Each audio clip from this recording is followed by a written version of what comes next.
31 October 1984 हा दिवस भारताच्या इतिहासातील काळा दिवस ठरला. देशाच्या माजी पंतप्रधान इंदिरा गांधी यांची आज दिवशी निर्घृण हत्या झाली.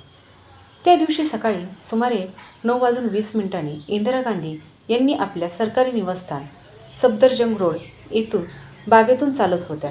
त्या दिवशी त्यांची एक ब्रिटिश टीव्ही टीमसोबत मुलाखत ठरलेली होती. मुलाखतीसाठी जात असतानाच त्यांच्या सुरक्षेसाठी तैनात असलेले 2 अंगरक्षक बेअन सिंग आणि सतवंत सिंग अचानक पुढे आले. क्षणातच बेअन सिंगने रिव्हॉल्व्हरमधून गोळ्या झाडल्या आणि सतवंत सिंगने स्टेनिंगमधून सलग गोळीबार केला. काही सेकंदातच इंदिरा गांधी गंभीर जखमी झाल्या. त्यांच्यावर 33 गोळ्या झाडण्यात आल्या होत्या. त्यांनी तत्काळ एम्स येथे दाखल करण्यात आले. डॉक्टरांनी अनेक तास शस्त्रक्रिया करून त्यांचे प्राण वाचवण्याचा प्रयत्न केला, पण शरीरातून मोठ्या प्रमाणात रक्तस्राव झाल्यामुळे दुपारी त्यांचे निधन झाले. इंदिरा गांधी यांची हत्या का झाली आपण हे पुढच्या व्हिडिओमध्ये नक्की पाहू. व्हिडिओ आवडला असेल तर नक्की लाईक करा, चॅनलला सबस्क्राईब करायला विसरू नका. धन्यवाद.